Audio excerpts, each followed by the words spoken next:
Hi guys, Hi. welcome to our channel. I'm Mara, this is Brooklyn. Hi. This is our first ever video. Our plan for today, we watched 2 movies and our plan for today is to discuss it with each other. We haven't spoken a word to each other about Very what we think about difficult. these movies. Yeah, and it's been a couple days. It has. It's been. Because we watched Lost in Yeah. Translation I think on Monday, Yes. and then we watched Her on Wednesday. And it's Thursday. No. No. Well, it is Thursday. We watched her on Tuesday. We watched her on Tuesday. Yeah.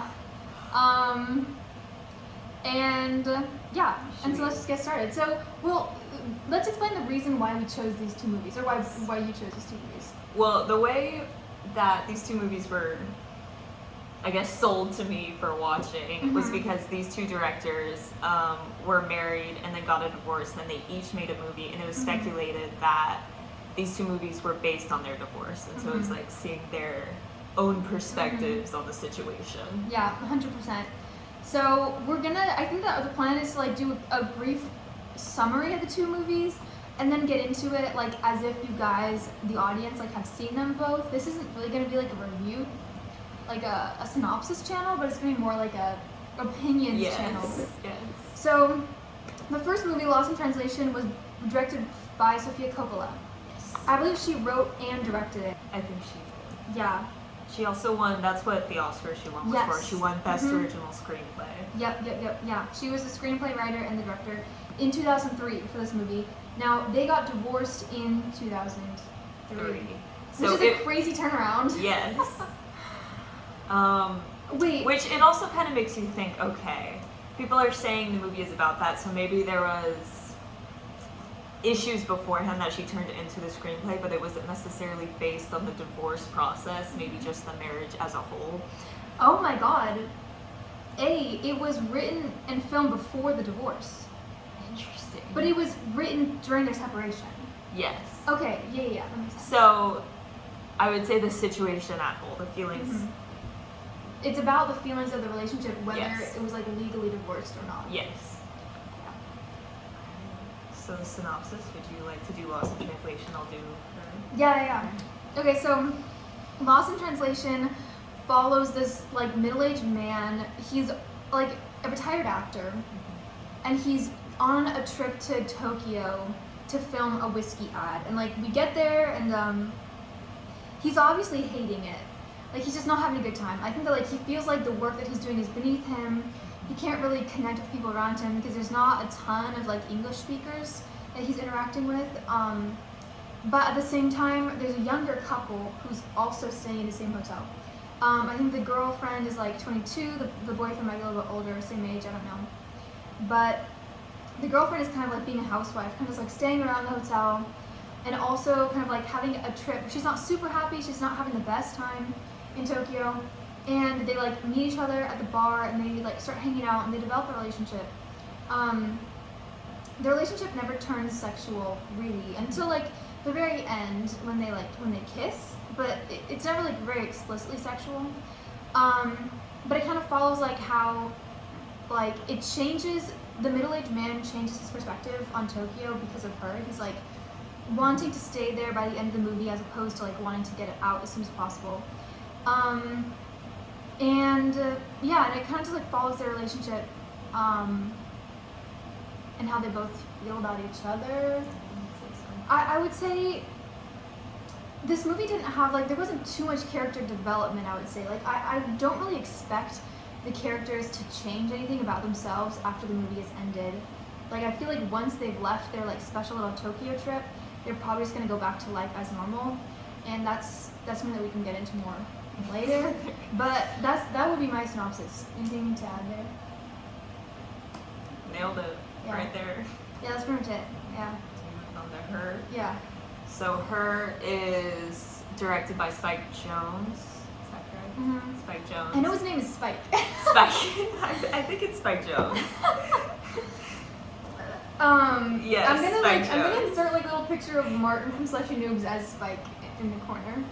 So we'll see post production. Perfect. Spike Jonze. Oh my god, Spike it's Jonze. spelled weird AF. It's spelled Jonze. I'll also add that in. Yeah, it's not post-production. the typical Jones. So Spike Jonze Spike Jonze. made this movie. Scarlett Johansson is also in this Oh movie. shit! Yes. Yes. Scarlett Johansson plays the young like lover in Lost in Translation, and she plays the lover in. Yes. Her. Which her once again follows, I would say, not quite as old, younger A type younger of middle-aged yeah. man. Like mid-30s as opposed to Mid-30s. mid-50s. Yes. Yeah. And so he is going through his own separation, his own divorce, and as a result, he falls in love with this AI operating system. And so it kind of follows their storyline. There's ups and downs between it, and there's a side plot with a different character who he remains friends with throughout the whole thing. Yeah. Amy. And so it's a lot of their relationship development, similar to Lost in Translation. And then at the end, you know, AI, it's advancing in such a way throughout this movie that by the end, she finds out that there's so much beyond, I guess, just this one person. So she begins to talk to everybody. She falls in love with different people and falls in love with different AI systems. And ultimately, that's how he finds out, because she was talking to an AI system, and that was displayed in the movie. Yeah. And so it follows at the very end their breakup, which kind of motivates him to get over her and go through with his own divorce. Yeah. Uh, Yeah. anything to add? Yeah, no, that's pretty much it. Yeah, so I feel like the biggest point of comparison between these two movies is going to be looking at the female love interest. Yes. Wait, we need to get some character names here. What's the name of the love interest from Lost in Translation? Lost in Trans. Is it Charlotte? Let's see. Yeah, Charlotte. So Charlotte is the love interest, the young love interest in Lost in Translation. And then Samantha is the AI love interest in her. Yes. So I feel like that is going to be the biggest difference between the two movies. Yes. In Lost in Translation, Charlotte is like, she has no character development at all. No. I feel like the movie is so male-centric, she practically is just there to be an escape and like a fun getaway for Bill. Which I do think is interesting, because with the two directors, you would expect that Yes. the woman going through her divorce would say that her female character had character development and decided to move on, but instead it's the 100%. exact opposite. Yeah, 100%. To where Spike Jonze displayed this the AI woman, this AI woman, as advancing beyond Yeah. what the man can handle. like independent, sentient, like willing to leave, willing to Yes. grow. Like, I have to be honest, I liked her so much better than Lost in Translation. Yes, because Lost in Translation was aesthetically beautiful, but the characters didn't feel fully written. Like some of the actions, like some of the things that Bob would do, it didn't feel in line with his character. And also, I felt like there wasn't character development. Like, I feel like there was no character arc and there was no lesson that any of the characters learned. Yeah. And that's the biggest difference between the movies for me, is like, Lost in Translation just feels more static. I get that. Yeah. I don't what do you, know. Okay, what do you think about that? See, I don't know. I think there was more character development, and it was very much needed within her. And so I felt as though, well, it's kind of what you said. I thought Lost in Translation needed something more to go on, but it felt unfinished to me. Yeah. It's one of those.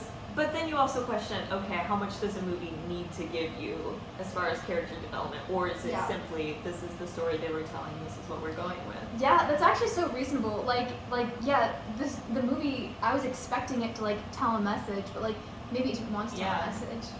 That's we're just crazy. trained. Yeah. Okay, well, that's like first impressions right off the bat. Yes. Do you want to dive into our different notes? Yeah. Okay, so we took notes and we watched the different movies. Okay. Oh, one thing that I love that I wanted to bring up in the beginning. Okay. It's something that was used by Sofia Coppola. Oh, I always said Coppola. Coppola? Sofia Coppola in Lost in Translation, and it's where the character is speaking off screen, but it's showing the reaction of someone else. Okay, yeah. And I love that method. Yeah. I love it so much. I had not noticed that. Yes, because it was one thing where it happened a lot with Bill Murray's character, where I feel as though throughout the movie he didn't say a terrible amount. Yeah. But anytime someone would say an interesting piece of dialogue, the director would cut to him and show his reaction. That's so I think that's how he became the star of the movie, because truly he doesn't speak as much as I would say Scarlett Johansson in this movie, and yet you see 10 times more of him, and you see so much more emotion from him in these different scenarios. That's so funny. I mean, do you like that technique? Because that to me seems like he could be like leeching off of the coolness of the people around him. Like he's getting to take credit for like what they're doing. Maybe. Is that how you interpret it? Not necessarily. I think it just allows for you to feel every emotion being said. Because I do think, which this can also be said in Her. Yeah. By the way, in Her, you don't see Scarlett Johansson at all. It's only her voice that is the AI. Because she like lives in his phone and she talks to him in like an earbud.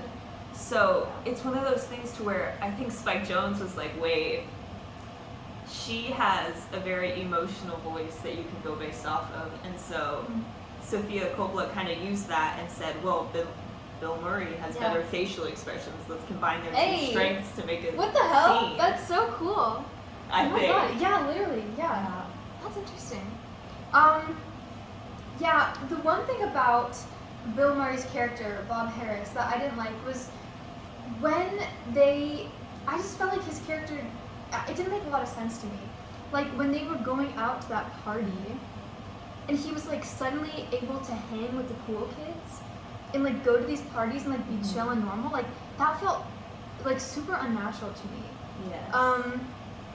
I didn't really like that. I don't know if that's supposed to be like, okay, this is one thing that I thought about for both movies. Like, the male lead just felt like an unreliable narrator. Yes. I felt like just what was happening around them and then what they were doing just didn't seem to line up. And it made me feel like we were just watching everything from their perspective. I wonder if that's how they... You think that's intentional? I do think so. Yeah, it's... Because... I don't know, I think it's such a traditional thing that we expect the narrator to be the trustworthy one. But truly it was like they were out of place in so many scenes. Yeah. Yeah. I guess like... Sorry, speaking of out of place, can we bring up Chris Pratt at some point? Oh my god, dude. Chris Pratt played this like random ass like secretary in Her. And I'm so sorry, it was not needed. No. In the movie. And oh well, actually no, I have something to say about that. okay, wait a second. I thought that Chris Pratt and his girlfriend were like a foil to his ex-wife. Oh, do you think so? Yes, because Chris Pratt, they were like so pro AI. They were like, it didn't bother them in the slightest that Samantha was an AI. Remember when he was like, we should go on a double date? And, what's his name? Theo? Theodore Twombly. That's his name. That's like the middle character, the middle-aged man. Theo was like, "Oh, my girlfriend's an AI," and Chris Pratt is like, "That's fine, you know, like yeah, bring her. Bring her." So like he was like so pro AI. So was his girlfriend. So was the girlfriend, and then Theo's ex-wife, when she found out that he was dating an AI, she like really gives it to him in a way that I liked that she was included. Yes. I thought her character was great. Yes. So I felt like, and I liked seeing how Theo was uncomfortable with how accepting Chris was. Theo was like I think that he kind of knew a little bit, he was on the fence a little bit about dating an OS. He kind of felt like it wasn't right, but then seeing how okay Chris was with it, that made him uncomfortable. And he was like, I don't want to be all in. But then also he was getting defensive and upset with how defensive his ex-wife was about it. And so like I liked how he like navigated the two extremes, and like I felt like I actually really enjoyed seeing him go between the two. Yes. What did you think about that? My opinion of Chris Pratt, it wasn't necessarily that part, which I do agree with. It was, I hate to say it, but I just thought, oh, that's Chris Pratt. Literally, dude, literally. What's Chris Pratt doing here? And I felt like they had airbrushed his face in the first couple scenes, because I didn't recognize him at first. But then, like, he pulled up with, like, a mustache, and I was like, it's Chris Pratt. even like Guardian of the Galaxy's era Chris Pratt. It's like Parks and Rec era Chris Pratt. Yes. Like dorky, like funny looking. But nobody in this movie was really that dorky, and it wasn't as though he was like the quirky side character. It was almost to the point, I don't know, I felt really uncomfortable with his presence there. I mean, I wonder to what extent it's because of the way his character was written. Because another thing about his character, like being the extreme, like, fake love character, is that he loved Theo's letters. Like, he would just, like, constantly praise these letters that Theo was writing. And, like, to the point that, like, Theo was uncomfortable. Because it's, like, the letters that Theo is writing, like, they are fake love. It's not real love. And so the fact that Chris loved him so much, like, also kind of emphasizes that fact that, like, he's, like, super on the side of, like, fake love. So I always took it as he was uncomfortable because Theo was writing it based on his ex-wife. And so it rehashed those memories for him. Even when he was dating the AI, I was like, oh, he's still writing it about the human that he was involved with. Wow, I did not interpret it that way at all. Okay. That's cool. Yeah, I thought that I liked how her had so many like wait, I wrote this down in my notes. Let's see if the way that I wrote it is eloquent. Oh my god. Some of these notes are so stupid. I said, I don't like how he's so rizful. Rizful? Rizful? That's deep. Wait, at what point? Oh my god, okay, this was so funny to me because Theo was so rizful in, like, when he was, like, talking with his friends, like, his married friends. Yes.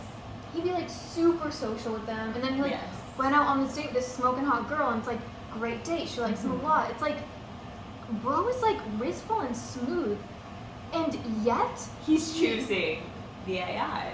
Yes, and that is what makes me think that he's an unreliable narrator, because I'm like, if you were actually this funny and actually this rizful, like, I don't believe that you'd be sad and lonely. See, then I do think that ties in with your whole fake love message to where he leans towards that, and that's, well, see, that makes a lot of sense. I agree with that. It's like, feels like he's like on the border in a lot of ways. Yes. Because like, he exists, he has his married friends, and he's kind of like part of their relationship, kind of parasocially. He like writes proxy letters for couples. He's kind of like parasocially involved with that romance as well. With his ex-wife, he won't divorce her because he feels like he's not ready to let her go yet. So he's also kind of parasocially involved with her.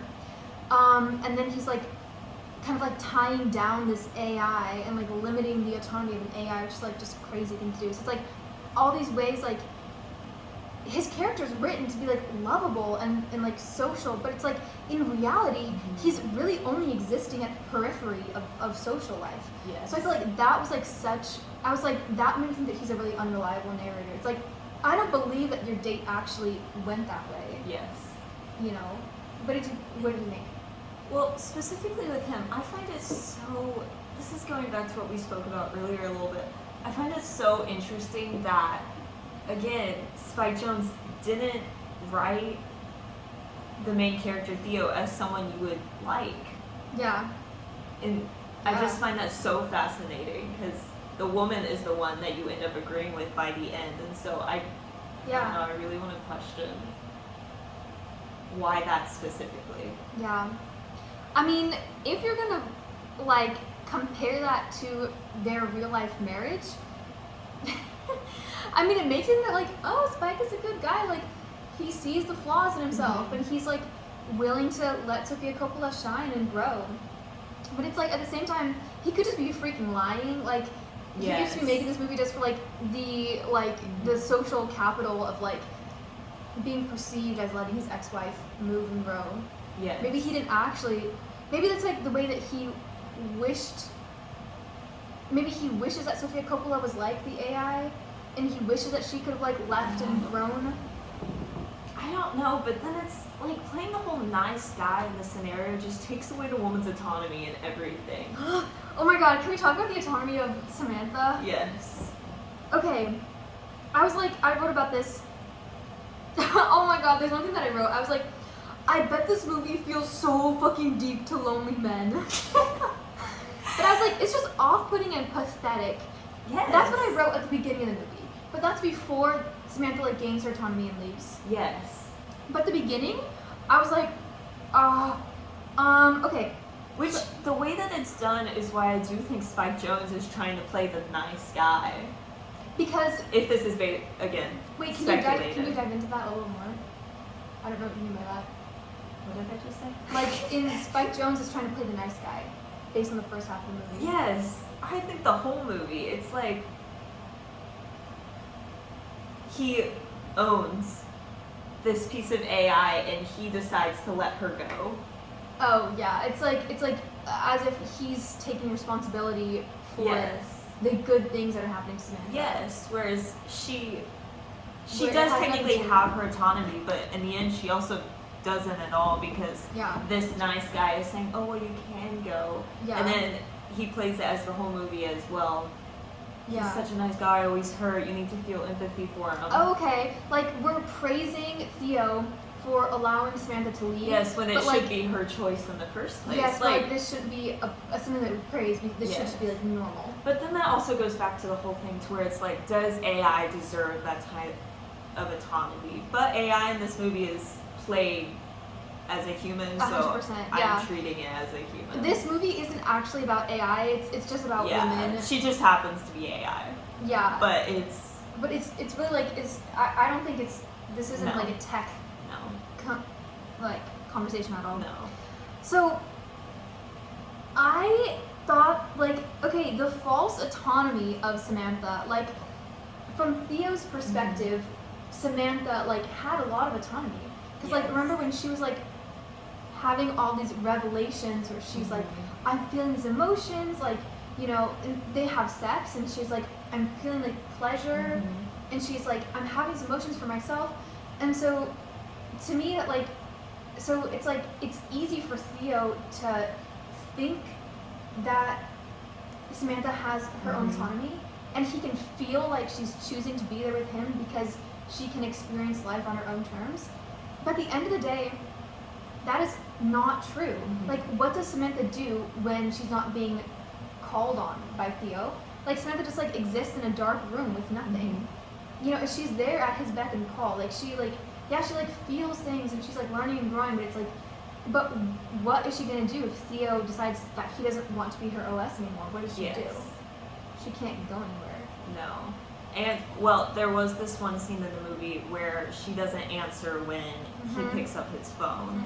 And, I mean, I think that's the truest form of it because then he begins this whole freak out. Yeah, because he thinks that she left him and he searches everywhere, goes online, goes to his computer, goes to the tech shop, and when she arrives back, he again tries to play the nice guy where it's like, oh, it's okay, I just thought you left, can you not do that again? Which, like, guilting someone into that does take away the autonomy because it makes her feel pressured in order to stay, and that's why she had to stay so long, even though she was having these differing feelings beforehand of wanting to leave and wanting to explore the other possibilities. Yeah, 100%.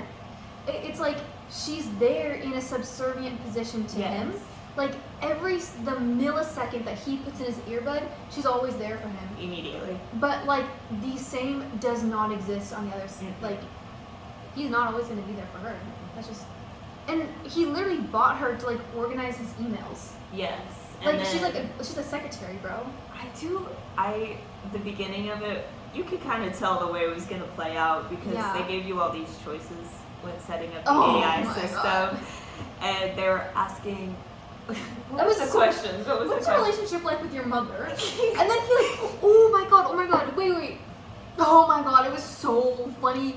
Just the disconnect between how he perceives himself and everything else. It's like, it's because crazy. When he's setting up his AI system, the AI's like, describe your relationship with your mom. And he like takes this moment to like ramble on about how like my mom was really selfish. And it's like, okay, this AI doesn't actually care about you. I don't know why you're jumping. They even cut him off.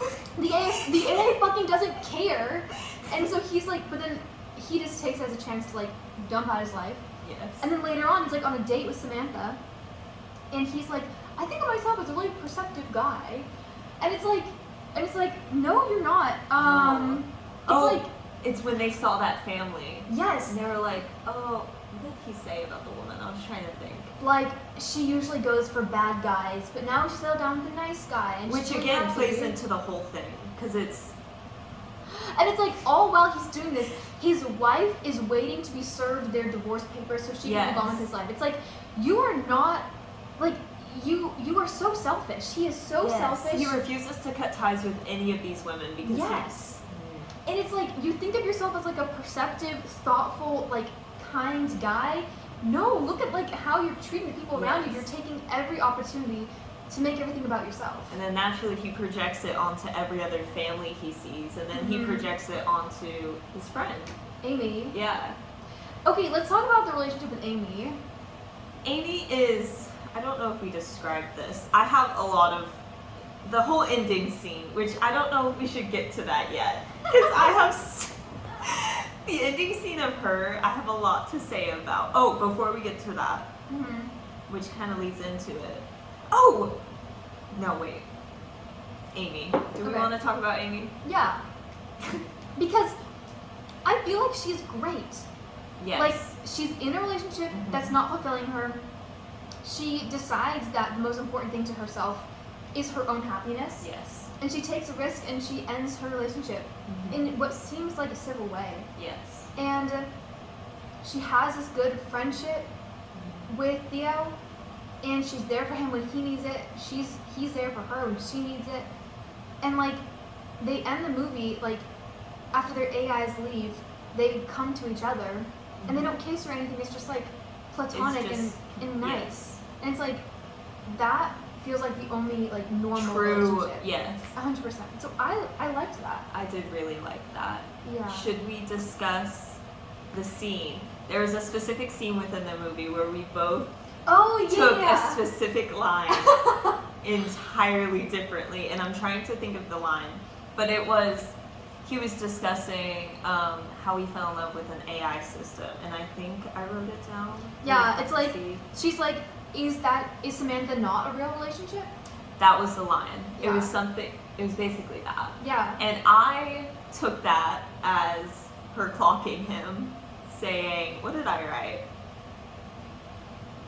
She just took it as a moment to say, okay, so you're lying to yourself. You're holding on to this woman even though you don't think it's a real relationship, and you're moving forward with that. You won't get over your divorce. And so that's why you're holding on to this AI system as your only form of support, even though Amy was there, which is ridiculous. Yeah. So I took that as, well, you need a self-reflection then. Yeah, because yeah. You're treating this like a real relationship, but you're not giving her the respect and independence of 100%. a real relationship. Yeah, literally. Like what the ex-wife saying at the dinner table. Yes. Dude, the ex-wife, when he finally went to serve her his divorce papers, she was like, it makes total sense that you're dating an OS, because you could never handle the emotions of a real person. It's like, yes. Yeah, Awesome. He can't actually. Like, you could argue that Samantha, by the end of the movie, that she taught him to handle the emotions, and like, I could see him having a better shot with Amy after the end of the movie, but we'll never know until he actually does it. But for me, in that scene, he was kind of talking about Samantha, like, kind of putting it down a little bit, like, as if it wasn't a real relationship, because like, it's not. He knows that it's not. And she was like, oh, is it not a real relationship? Like, she's like, you could think about it as a real relationship. That's how I interpreted it. Like, I feel like Amy is more on the side of being okay with AIs, because she was talking to her own OS for a little while. Well, I didn't take this as her not being okay with AI. I took it as her, well, if like, you're making gonna, her think about it. if you're gonna pursue something in such a way, then be sure about your feelings and stay true to yourself and to that person. Like, oh my god, it's like my least favorite relationship trope is like when there's two partners at the beginning, one partner like doesn't really like the other one as much, and they kind of like stick it out, whatever. But then by the end, the other partner like realizes that they could have so much more, and then they leave. And then the first partner, who like at first like kind of had the power, now is like begging. It's like that freaking sucks. Yes. And that's totally what Theo did to the AI. It's like you were the big guy with all the power, but like she totally brought you down to your knees. Yes. So I like that. Well, no, I don't like Theo's point of view, but I'm glad. No. Because in Ex Machina, Yes. Ex Machina is a similar movie where there's like AI sex bots and they Yes. like free themselves. But that movie is even more male centric than this one. Like this one I would say is Hard better. to do, but they succeeded in that. Yes, but this one is slightly less male centric because I thought when like the sex bot escapes and she leaves, and it's like okay. But then in this one we see what Samantha will do with her autonomy. We see Samantha Yes. like learning physics And We- philosophy and Mhm. moving forward. having friends and like Yes. book clubs, and we know what she's gonna do when she leaves, and it's like Yes. and I thought that was I noticed that and I appreciated that, and not Yes. every male filmmaker does that. No. I will say, as much as we don't like Theodore's point of view, I do Uh-huh. think that Spike Jonze was very tasteful with the way Yeah, he presented women in this film. and that is what makes me like this film more than Lost in Translation, Yes. because there were no meaningful female characters in Lost in Translation, but we have Samantha and Amy and the ex-wife in Yes. her. So yeah, okay, let's see. Let me see some other. Oh yeah, go One ahead. thing, Ha ha! I think I have like two more things Okay, to say get to. First one, do we want to stick on the theme of love or Yeah, let's do love stuff. love? In this movie, there's quite a lot I noticed, specifically within the beginning, of such violent language when it comes to Yes! love. And Okay, I've yeah. never, that's just not in my brain chemistry to think or speak this way. I wrote down a line Yeah. where, what does it say? I'm gonna Yes, choke you to death because of how much I love you, or yes, something like it that. was something crazy, ridiculous to say. Yeah, it's to like I want to someone. stomp on your cute teeth because they're so cute. I want to stomp your cute teeth into the ground. Yes, and it was said so casually, and nobody acted as though it was a big deal. Along with that, when Theo was writing these letters for his job, he would include violent language within it, so it seems like completely normalized within this world because it's in his job. I mean, these letters go, it seems like everybody is doing these fake letters to other people, so. To me, that fed into the discontinuity that created the unreliable narrator. Yes. Because it's like you're saying these violent things, and she's not reacting negatively, but I feel like she would actually react negatively. I feel like you're just telling us that she didn't react negatively. Yes. I think that she actually would have been uncomfortable with that. Along with that, him saying those types of things to Samantha, you can't see her face. Yeah. You don't know how she's gonna take it. Yeah, so it's one of those things to where, yes, her voice can be like, oh yeah, and move on with it, but you don't know her Mm-hmm. inner thoughts on the subject, which is, Yeah, if she was a person, like there'd be a lot more depth to yes. seeing what she's thinking about. Same how with the she's letters, feeling. like you don't know how those people Mhm. are reacting, so it's kind of Yeah. like you think it's normal in this world because Yeah. he's the only one Yeah. that's able to share emotions on Mhm. it. Yeah. Okay, that reminds me of something. I couldn't really figure out how to feel about the world building in her Mhm. because there are so many people. Like there are people everywhere. People on public transit, people walking around the building, and you see couples, you see people talking to each other, and you see a good amount of people talking to OSs too. And it's like I can't quite tell like if he wants to create a sense of isolation, because Spike never I really. know on this. Okay, yeah, because Theo never really talks to the people that are existing around him, and yet he doesn't feel isolated from them either. And it's like everyone's kind of existing, and yet there isn't a feeling of loneliness, but there's not a feeling of social connection. So, one thing I noticed with Theo is when he's, thinking about this relationship with Samantha and having a Mhm. good time with her, Yeah. he would look up and see these other people talking to AI, and you can Yeah. kind of see like his eyes squint and he's looking around. And in my head, I thought, he thinks they look ridiculous. Yeah, I agree with that. And so it's the whole thing to where, you know, he's thinking, oh, well, they look stupid. What are Yeah. they doing? When he's doing the exact same thing, which is another thing where it's like, he can't fully let himself commit to this relationship because he's so scared of being Yeah. perceived in such a way. 100%. It's like he can't fully commit either way.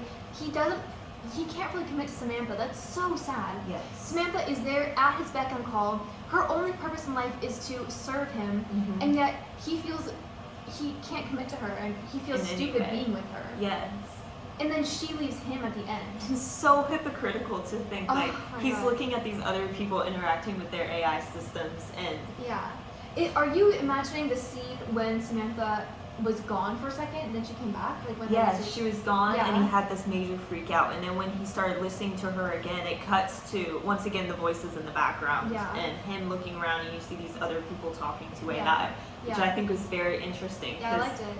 I think But at the it's same him time- thinking back and going, Mhm. "Am I What am I doing ridiculous? with my I just life?" freaked out over this big Yeah. woman that I don't even like." Yeah, literally. Well, I interpreted that scene a little bit differently.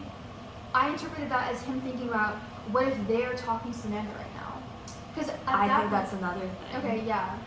So by the end, Samantha was simultaneously engaged with about 8,000 relationships, and she was Yes. in love with 600 of them. I do think it does change more to that towards the end. Mhm. However, there's a scene where they're on a date at the beach and he looked up and Mhm. it was the same thing, and overall the director displays these people as looking kind of ridiculous because Yeah. it's not like they're on the phone on a call, you know, they're talking to their AI systems. Yeah, because the AI system comes with like its own special device, and like he keeps it in his pocket. That way, Samantha can like look around with him, like with the camera poking out. It's just like weird AF, because then everyone's being recorded all the time. Yeah, so I don't know, like I just can't really know how to feel about the world building, because like there are people, like the world that they live in just feels kind of ambivalent to everything around it, and maybe that's what the point is. Like everyone Yeah. feels a little bit numb, like no one's lonely, but no one's really violently in love at the same time. No, You know, it's like just you're in this middle ground to Yeah. see how boring it would be. yes, that must be what it is. Yes. Everyone's like living like the most boring, cushioned life possible. Yes. And so then, to a certain extent, that makes me like respect Amy for leaving the relationship. But at the same time, is Amy succumbing to that by like not being willing to stick out a hard marriage? I don't know. I guess I'm not in her shoes. The marriage didn't seem that bad, but pursuing your own happiness is kind of like an active choice in that like numb world. Yes. I don't know. What do you think? I took Amy's marriage. Were they married? I thought they were just dating. They've been together for years. It seems like. A while. It was a relationship Yeah. for sure. No, I took it as again Spike Jonze saying this woman is going to gain her autonomy with it, and she's not going to live the traditional life because she also had an AI person, but she used it for work and maybe as Friends. a friend, but it was nothing Yeah. serious. And Yeah. so the one time that you see real hardcore emotion in this film is when she cries after her husband left. She left? Yeah, she told him. Somebody left. So I feel as though she's Yeah. the one person that you can kind of seek Yeah. out for Oh my true god. emotion in this film. Yes, because Theo, like, as the nice guy, he Yes. cries all the time. I cry, I'm sensitive, but it's like, but you can't trust his emotions. Like, those aren't real No, emotions. But like, because- Amy is the only real humanity here. I guess. Yes, she's the only form of stability throughout this movie. Yeah, and I really like that. Yes. And she's played by Amy Adams, and Amy Adams is like a fire job. Yes. She's just so good. So good. Yeah. Oh wait, should we talk about the color red? Yeah. So I don't pick up on colors a lot, but that's Okay. so tell me what you picked up on there. So specifically at the end, one thing throughout this movie, he loves the color red. Uses it in everything. Oh in yeah, it's every like the cover scene. poster. Mhm. Yeah. There was one scene towards the end, and this is, I will say, I wasn't super focused on the colors throughout it, Mhm. but at the end is when I noticed it. Yeah. Ooh, before getting to that, Yeah. one major difference Yeah. is the warm versus cool tones in these Yeah. movies. Lost in Translation is so pale Mhm. throughout the entire It's like thing. washed out. Washed out Yeah. entirely. Whereas her is completely different and Mhm. just warm and sunny It's all of the time. vibrant. Yes, Oh. all the time. Except Uh-huh. when Samantha begins to gain her autonomy. Mhm. That's when Yeah. that changes. Yeah. So when she first has her, it's not cheating.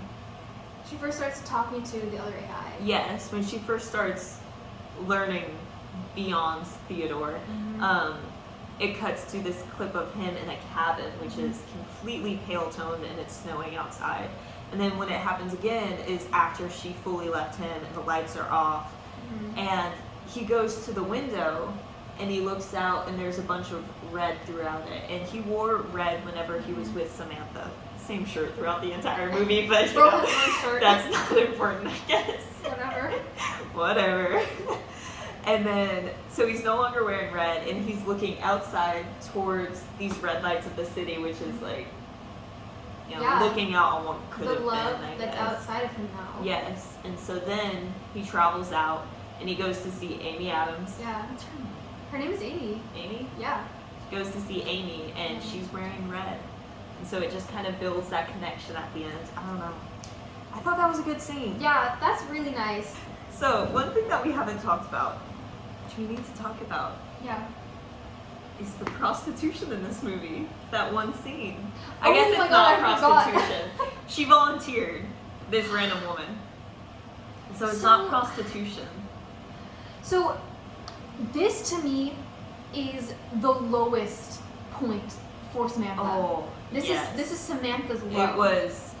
because in this scene, Samantha hires, or she finds a woman who is voluntarily going to come and have sex with Theo while wearing a camera and a microphone.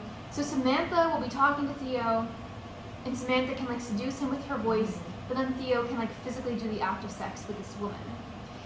And well, the obvious thing, and this is obvious because this gives physical pleasure to Theo, and it gives but nothing to Samantha. Yes. And this is why it's her lowest point. Oh, God. It was hard to watch, in my opinion. Yeah. Because again, It was he's awful. just so selfish. Yeah, Like, literally. just in every way. And then he was Yeah. like, no, I don't want to do this. But you could tell in the moment. It's not as though he was saying stop. Yeah.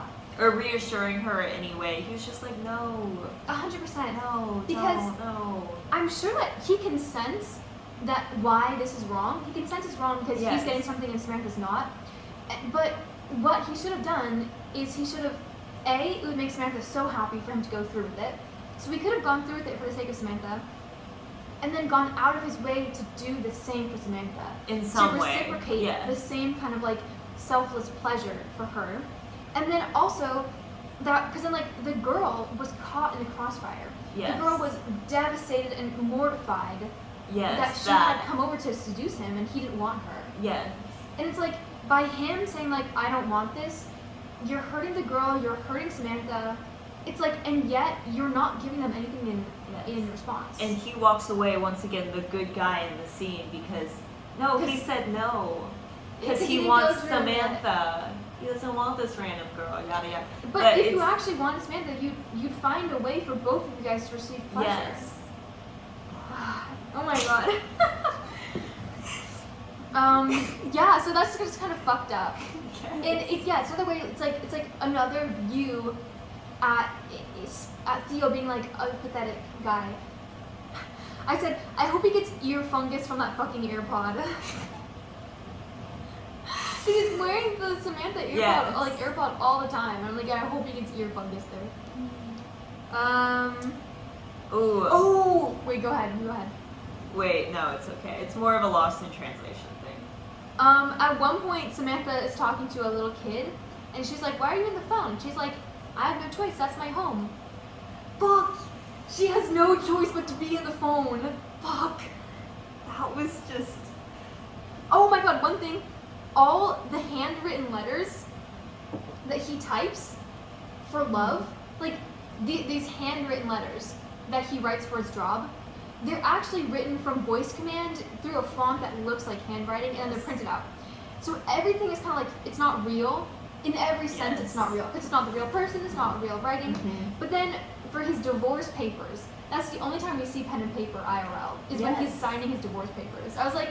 And the woman, his ex-wife, was like, why are we doing this in person? I sent you these. Didn't she say, I sent you these online? Yeah, literally. And oh, he's on his computer all the time.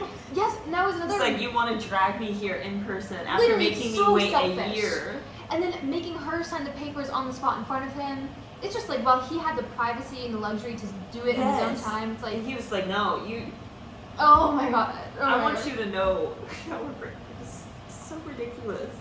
Yeah. Oh my god.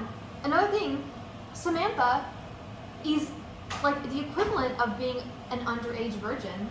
Yes. Her first relationship, never had sex, fresh out the operating system.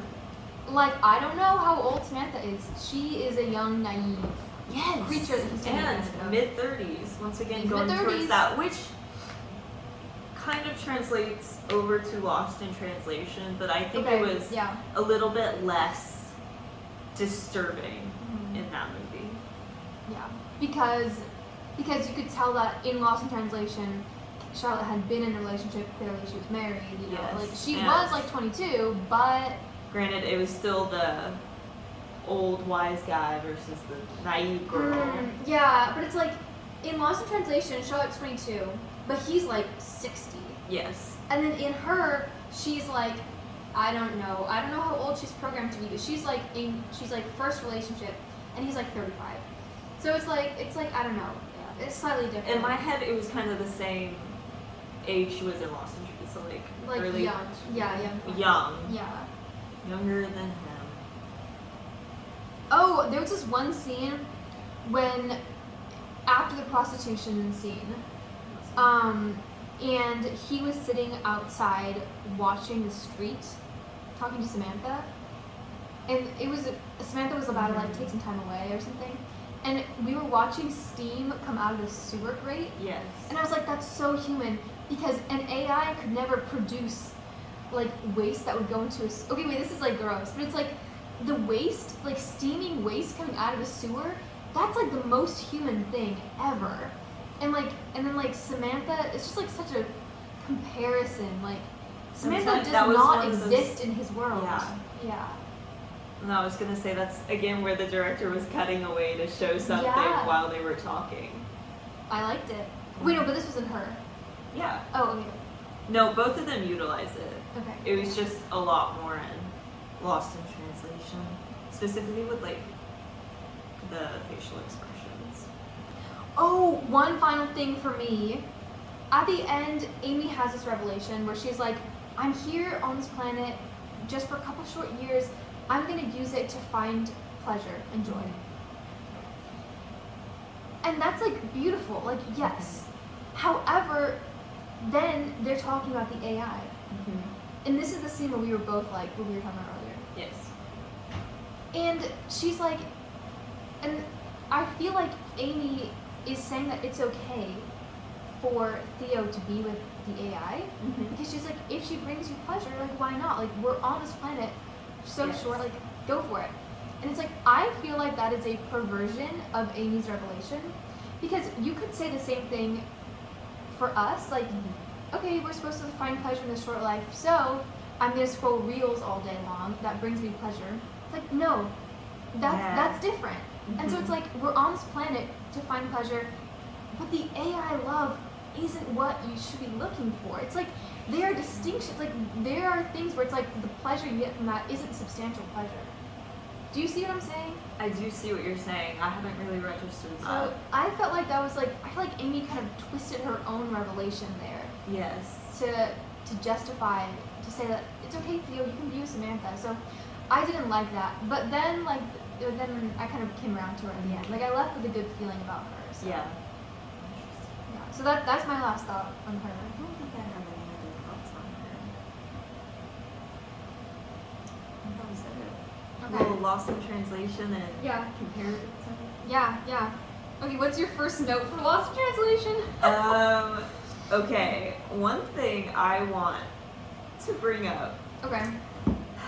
I think it was very interesting to watch both of them back to back because where's the note? It was as though you were watching a coming of age with her and Samantha, and then a midlife crisis with Lost in Translation. But both of them were about finding yourself in some type of way. And so I thought that was an interesting comparison. One, because in my mind, both of the movies were so similar. So similar. So then I was like, okay, what did Spike Jonze do? He watched his wife's movie. This is my theory. Watched his wife's movie and was like, wait. This is good. I think she did something, and I'm gonna make it 10 times better. I'm gonna make the woman the good guy. I'm gonna give the woman power. Everyone's gonna love me. Oh. So one thing we were discussing, as our technical difficulties transpired, was how similar the two movies were, which is again probably where all the speculations came from that this was based on their divorce, because I feel as though in 2003 if she just made this movie they'd be like, oh, what a good movie she made, oh, it's about an affair, and because it's so male-centered, it doesn't feel female-centered at all, it doesn't feel autobiographical. Yes. And so, and she's a very strong, I would say empowered female director. So why would she make this male-centric movie? Is she trying to make a point? I'm sure, because why, I can't imagine why else she would do that. What is the point that she's trying to make? Is the point that men will always go back to their ways? Like the fact that there's no character development. Do you remember when Bill Murray was talking to his wife on the phone? He's like, I want to change the way I eat, I want to exercise more. And then it's like, no, you're not going to actually change anything. No, and then he hangs up the phone and says, that was a bad idea. Yeah. Maybe change your... It's like the whole mindset where he's like, no, I'm going to become the good guy. I'm going to be fit and strong for my wife and kids, but you're not willing to show up emotionally for them. Yeah, literally. Maybe that's what... It's a character study on a man who's not willing to put in the work to change. I mean, look at her. It was the same thing. So maybe Spike Jonze wasn't trying to say like, oh, the woman is the power, which is why he's feeling regret about his marriage. Maybe the whole thing is, well, that's how my wife felt, and she gained a lot of success from this movie, so I'll just do the same thing. Yeah. That's kind of sad. If he did that. Spike Jonze, if you're watching this out there, I'm sure you're fine. Okay, there's one question I had. It's not really deep. Why do you think she chose Tokyo? I thought that was so interesting to put it in like a foreign... Yeah. Well, for me, it's just, it's all about the isolation. It's all about the loneliness. And that's, I feel like their relationship would, and like also they have the same hair tone. Both have this nice like light brown color. And no one else in the movie has that same hair tone. Everyone else is like jet black hair. And so it's like, to me, that gives less weight to their relationship. Yes. Because they would have never found each other in a Western country where everyone looked like them. But like in Tokyo, they stick out to one another. And it like, and to me that's kind of sad. It's like, you don't actually like each other, it's just convenient. You go for the one. You go for the one that feels easy, that feels familiar. Yeah. So that to me is the significance of Tokyo. It's like the loneliness and then that draws them together. But to me, that kind of diminishes their relationship. Yes. I also do think she probably chose it because of how well it fits into the aesthetics of her It's beautiful. Oh my style. god. It was one thing that I feel as though really gives way into the, female director versus otherwise. In Lost in Translation, they never have sex. But yet, in her, one of the first things they do with this young, naive character is allow her to find herself in that way, which... Right. So I didn't latch on to that. What I latched on to is the fact that in Lost in Translation, they kiss at the end. Yes. But in her, he and Amy don't kiss. And I found the fact that he and Amy don't kiss a lot more powerful than the fact that Bob and Charlotte don't have sex. Did you like that they didn't have sex? I like they didn't have sex, but I wish that they didn't kiss. I wish they didn't kiss. I was disappointed by Because that. them kissing made their relationship sexual, whether or not they had sex. Whereas before that, it was It was just this beautiful connection that they But then had. they kissed and then it was sexual and then you ruined it. Yes. That's what I was trying to say. At the end of the movie, I was disappointed, Yeah. and I was hoping when he saw her walking through the city, I was hoping it was Not gonna be her. not going to be her, Yeah. that it was going to be some random person, even though none of them looked the same. Yeah. But I was like, maybe this is the one time where he sees like this glimpse and his Mm-hmm. chance to turn it sexual, and that whole idea is taken away from him.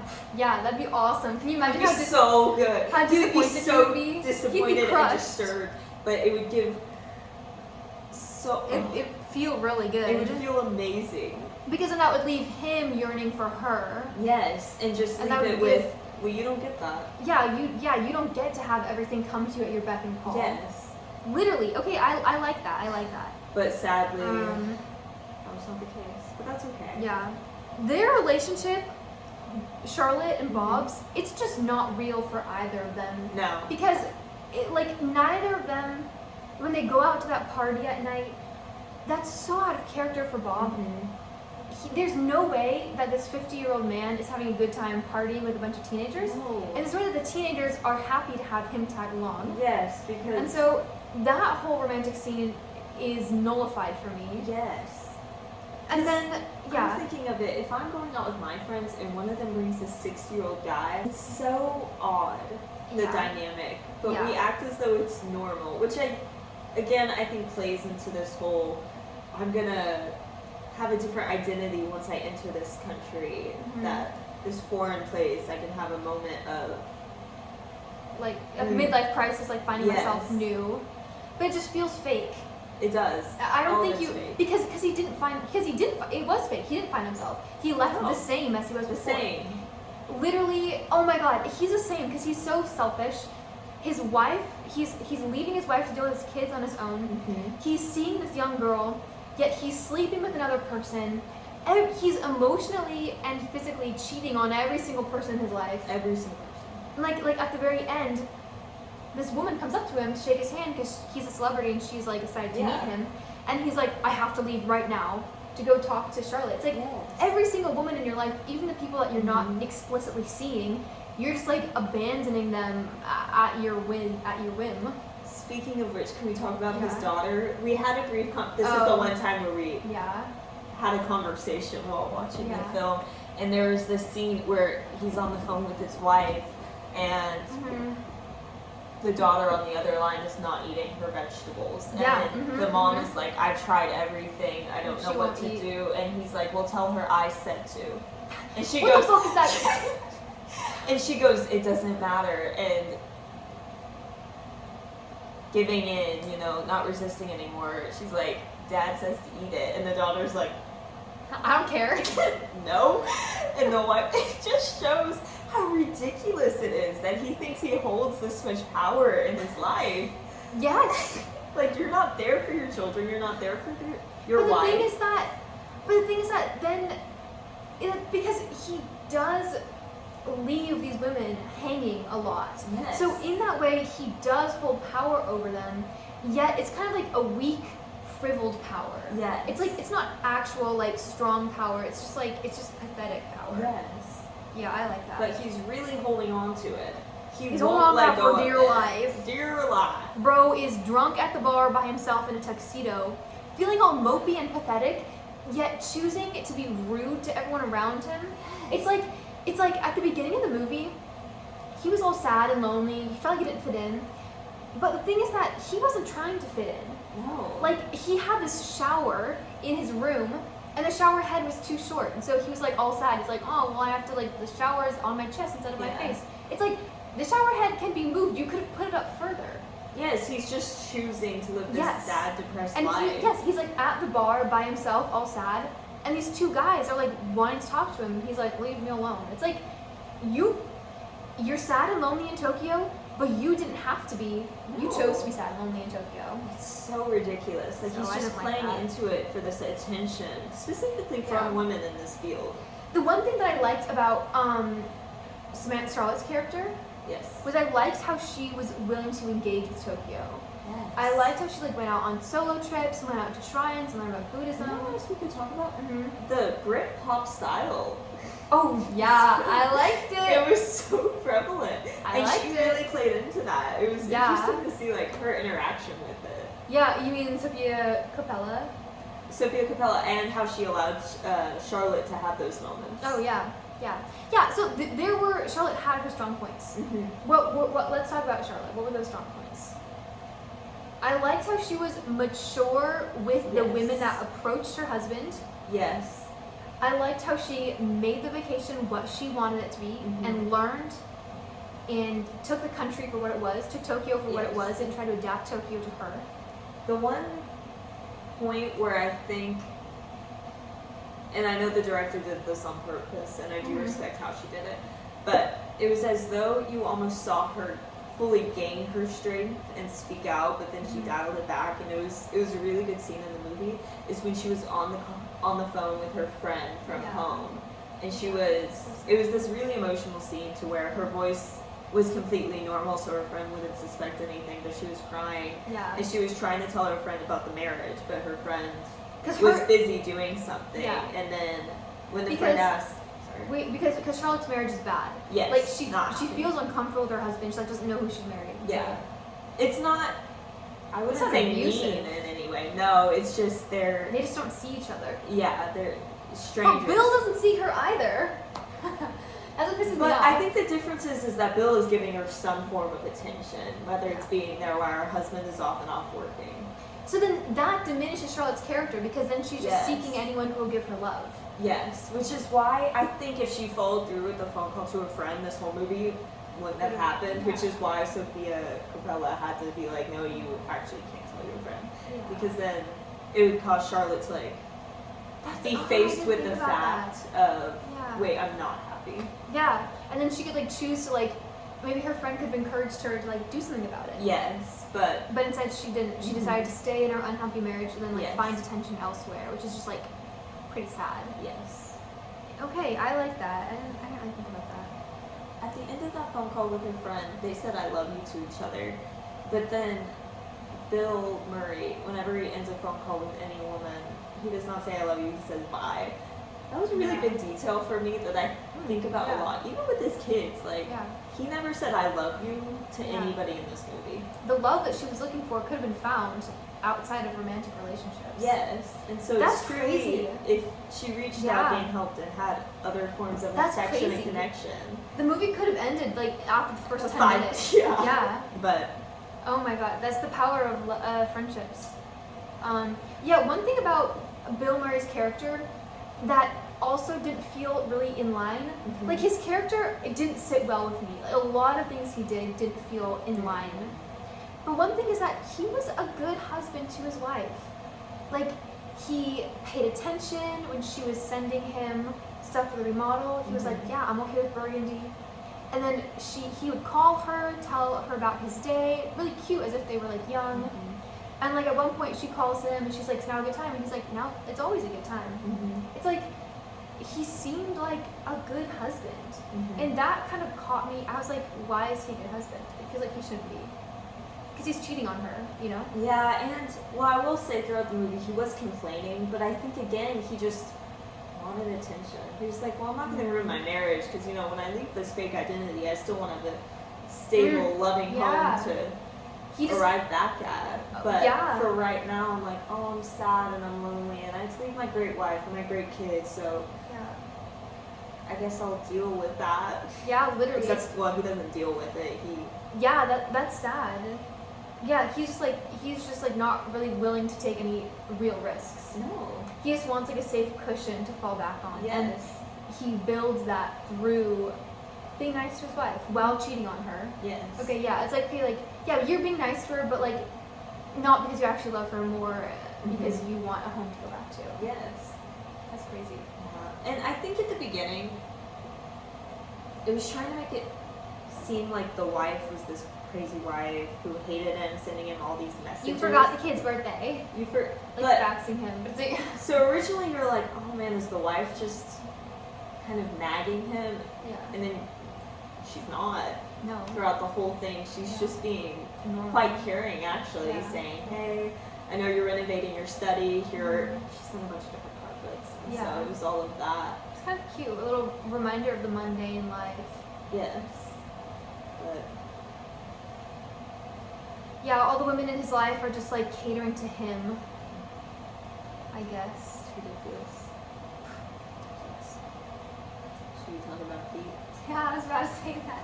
So both of these movies were foot movies. They were. And Should like, we describe what we think a foot movie is? yeah, you go first. A foot movie is someone who has not been in line with the stereotypes following feet. That, oh, feet are gross, whatever, there's this kind of sexualization behind it. No, it just means that it's the same as showing your hands on 1,000%. screen. And so it's like just Yeah. a Many normal feet. thing of life, Yeah. which is something we both noticed in this film. Yeah. And I think it's so beautiful It's in a great. way to have like 100%. just something being normal, even though this was made like 20 something years ago, even just to have it normalized. 100%. It's just So, like it's a part of your body. 100%. And just like, and I feel like it creates a lot of vulnerability because this is the part Yes. of, it's a body part that's not often shown in Mhm. movies. And it's like, and you can see like, you know, having people show their feet, it's really, at one point Bill Murray showed his feet and they were kind of like It was- gross and like in these sandals. It was the first time they were alone Yeah. in a room together having like Yeah. a conversation, Yes. a true connection without other people Mhm. observing them Mhm. in such a way. So Yeah. it just added on to that 100%. vulnerability. And later on, they were spending the night together, sleeping like side by side. They Mhm. weren't having sex, but Charlotte was curled up with her feet up, and Bill had his hand like touching her foot, and it like Mhm. wasn't sexual. It was just Mhm. like, I'm here, like I'm with you, and it's Mhm. just like it wasn't sexual. It was just like powerful and connecting, Mhm. and I I would liked agree and I liked exactly. that. Would you say the same definition for foot movie? Oh yeah, I would. No, but you can have movies where the director has a fetish and the director. Yes, Once and that then- wasn't these movies. It was That just Yeah, but her was a little bit different with feet in Lost in Translation, because feet were only really shown once in her. film. Chris Pratt's girlfriend had hot feet, and they kept on talking about how hot they were. Yeah, and very that, different. and so that was also where feet showed up, but it's like that's not the same. Yes, I think in this way, like there was something more behind Sofia Coppola's version of Mhm. this, showing the Yeah. vulnerability versus Spike Jonze just saying, Yeah. hot feet. Okay, one thing I want to talk about is in terms of showing the development of Charlotte and like the good things about Charlotte, I liked how they had to contrast to the other American girl who was there Yes. who liked Charlotte's husband. There was like this Yes. like LA girl who was like kind of like, I don't know, ditzy, Very ditzy. Very and she was like, stereotypical. she was like pursuing Charlotte's husband like right in front of Charlotte. And at one point we watch, Charlotte had just gotten back from like a Buddhist monastery, and she's like kind of watching in on this press conference that the LA girl is giving, and she's like, yes, I believe I think reincarnation is a beautiful like sentiment of Buddhism. And then they ask her about what it was like working with Keanu Reeves, and she's like, I love him, we have so much in common, we both have dogs and live in LA. It's like you just diminished everything about the beauty of Buddhism by like having this be your next question. Can I bring up something Yeah. that's off topic? Yeah. Sofia Coppola was in a relationship with Keanu Reeves before Oh shit! before her marriage with Spike Jonze. And so like one of the controversial things is that she gave her ex a shout out in the movie. But yeah, going from her whole talk on reincarnation to the Keanu Reeves. It's just so embarrassing. It's really embarrassing. And then having You her in just the next know. room, like engaging with like Japanese culture. Oh my gosh. So I appreciate that about Charlotte's characterization. I appreciate that Yes. she engages authentically with people around her. Like, she took Bob for who he was. Yeah. She took Japan for what it was. And it's like, yeah, but I want you to find things for yourself as well. You know what I'm saying? Yeah. It's like, that's a good quality, take things how they are. It, like, keeps you satisfied, but it's like, find something that you're passionate about. So that's what I would tell her. Yeah. That's my final takeaway. Like, this movie, it's like, it's male centric, and no one really grows, and no one really pushes themselves. Yeah. And maybe that's the takeaway, is that, like, in these male centric worlds, like, people aren't going to be pushing themselves. No. Women are going to be disposable, and men are Exploitable. going to exploitable, and men are just going to take advantage of that. I guess that's what the message is. Yeah. I From could get both behind movies. it. Yes, I Which could get again- behind that. Yeah. Yeah. Do we do our wave-o-meter? Oh yeah. Guys, Okay. as you know, this channel is called New Wave Cinema. Yeah. So on this So- channel, when we rate movies, we have a wave-o-meter. Yes. We're gonna, I guess, do these movies separately.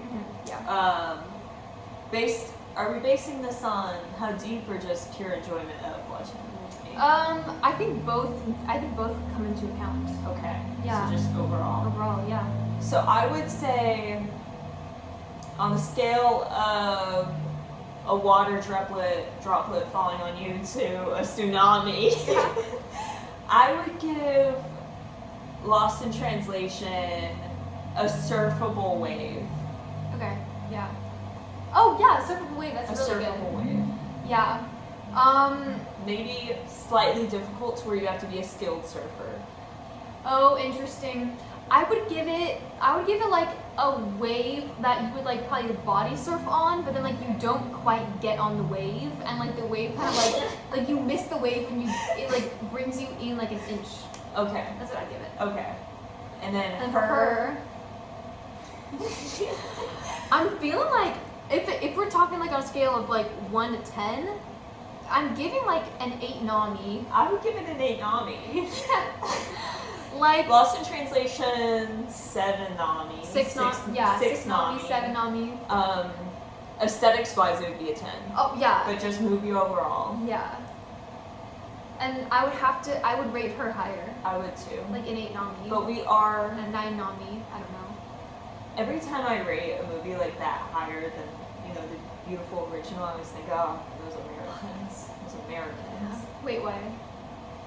Because, I mean, he did kind of rip off of her and just Yeah. make like a, But the oh, thing let's is throw that- more drama into it. People will like it. And that's just playing into the American stereotype of Yeah. cinema, but I am an American. yeah. Yeah, literally. Yeah, like we wanted to be entertained, and her was more entertaining, and thus I'm Yes. rating it higher. It's like, yeah. But I just felt like there was more going on, just more complex, and the characterization just like Yes. felt more natural. So because of that, I have to rate her higher. Yes. So 8 but I Nami. enjoyed 8 Nami. 8 Nami. Probably like a big wave that's like, it's like beautiful, but It's you're not beautiful. scared of it because you're back at the shore enjoying life. Yes. You're probably taking a picture of it. You're taking a picture of it. It's like You're gonna the send it light to is your mom. shining through it, but you're not out there with it. Yes. Yeah. But you also notice the wave's flaws. Yeah, it's not perfect. I mean, you're It's not not. out there. Yeah, riding surfing it. Yeah, So yeah. it's that. Yeah. Guys, our letterbox is in our bio. Oh yeah, check out our letterbox. Go drop a follow. We'll follow back if you're cool. I have to like your top 4. Yeah, follow for follow. I don't know. Like We're not. I don't know if we're there yet. Yeah, if you guys are Um, chill, maybe. Maybe. Just joking. And this is our first video. I think this is pretty successful. Yeah. I wonder how long it's gonna be. I'm trying to maybe edit it down to like about an hour. Guys, there's so much footage. Thanks for watching. New Cinema out.